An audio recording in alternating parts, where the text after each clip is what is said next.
integriteti nuk është opsional. Nuk është opsion që punojmë me integritet. Është detyra jona.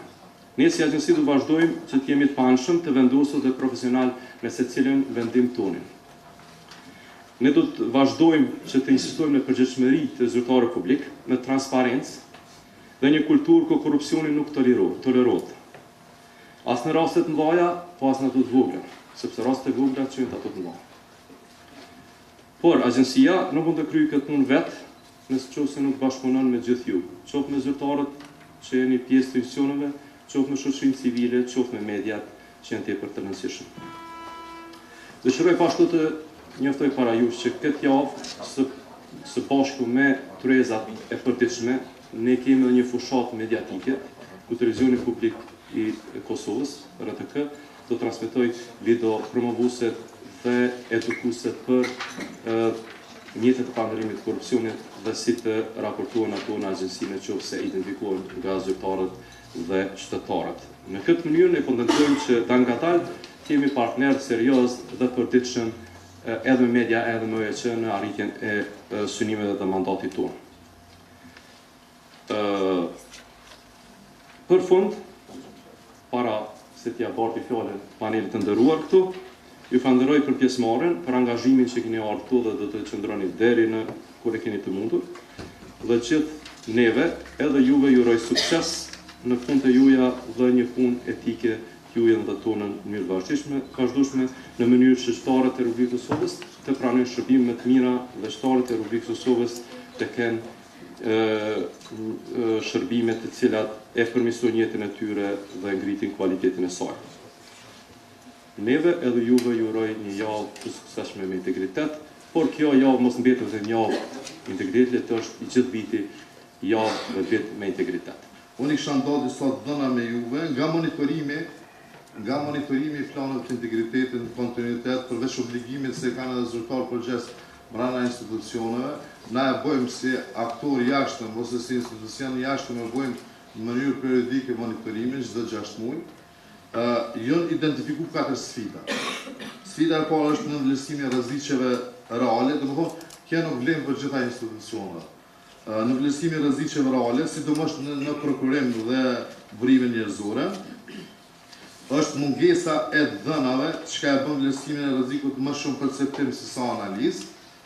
Qasja formale, fatkeqësisht kjo është më shumë të disa komuna, janë shku me një shablon edhe pas monitorimit tonë kemi pasur është një farë vlerësimi formal jo përmbajtësor, po me rekomandimet tona, do të thonë, momentin kur u bë raportimi për për periudhën e parë, ato i kam përditësu, tash është një fat i mirë si e kem mundësinë të përditësimi i planeve të integritetit, me bëjë çdo ndryshime përmbajtësore, jo formale. Pesh të raportit i kemi 108 institucione si kanë raportuar, domethënë periudhën e parë. I kemi 15 institucione si nuk kanë raportuar, ndërsa një institucion nuk kanë refuzuar raportimin për arsye se ka marrë parasysh rekomandimet tona. Edhe kemi të 13 institucione kemi përcjell kërkesë se kanë përditësimin e detyrueshëm. Përkundër faktit që plani i integritetit është jashtëzakonisht i rëndësishëm dhe ka qëllime të përcaktuara mirë dhe në aspektin metodologjik dhe në aspektin praktik, mendoj se ka disa mangësi thelbësore të cilat gjatë procesit të hartimit kam arritur të identifikoj. Unë kam qenë i kyçur si ekspert përmes lëvizjes FAL para 2-3 viteve në hartim, dhe atëherë kanë qenë 2 probleme ose sfida nda. Njëra ka qenë afatet e shkurta për gaditore për hartimin e planeve, dyta ka qenë pastaj mungesa e burimeve edhe njerëzore, por edhe materiale dhe mos identifikimi i zyrtarëve përgjegjës për përgjegjësinë pastaj edhe për implementimin e kësaj. Këto dhëna nuk i kisha unë se çka ka ndodhur pastaj me planet e miratuara dhe sa janë realizuar me vërtet, por si shumë çka në këtë vend me strategji, me rregullore, shpeshherë ato mbesin si dokumente formale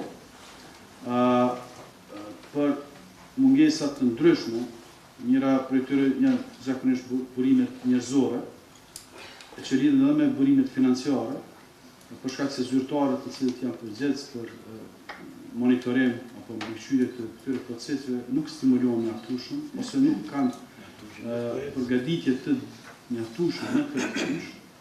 Gjithashtu edhe mendoj që këto burimet qoftë njerëzore, qoftë financiare, i bëjnë që shpeshherë këto plane mbesin kështu checkbox që ndjetër duhet më raportu. Qoftë në qeveri, qoftë në Bashkimin Evropian, qoftë diku tjetër.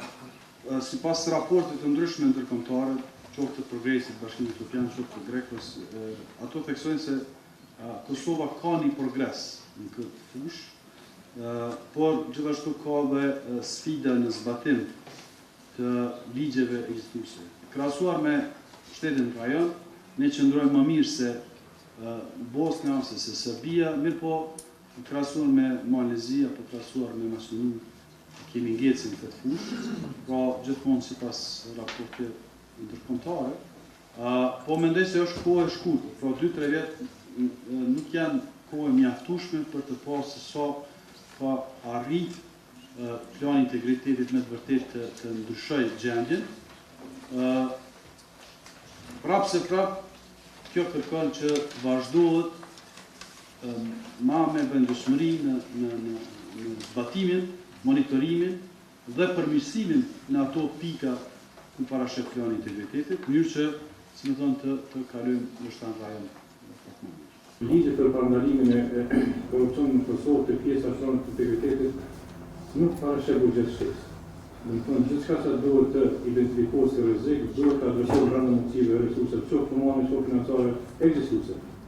Aktuale. Disa plane të integritetit kanë parapat disa masa që kërkojnë pas shtetit buxhetore, e që realisht në është problem të zbatohen ato. Ne mund të flasim për reforma të ndryshme, për strategji të ndryshme, për modernizimin e administratës, por pa integritet vlerësoj se gjitha këto mblesin vetëm deklarata. Andaj integriteti është ai elementi kryesor i cili jep kuptim gjitha këtyre reformave brenda institucionit. Në këtë kontekst, plani i integritetit në institucione nuk duhet parë vetëm si një dokument rutin, apo vetëm si obligim ligjor, por që duhet vlerësuar, mirë po duhet konsiderohet si një instrument themelor i mirëqeverisjes, i transparencës, e i llogaridhënies, i cili derivan nga brenda. Pra nevoja për planin e integritetit duhet ta ketë bazën brenda institucionit.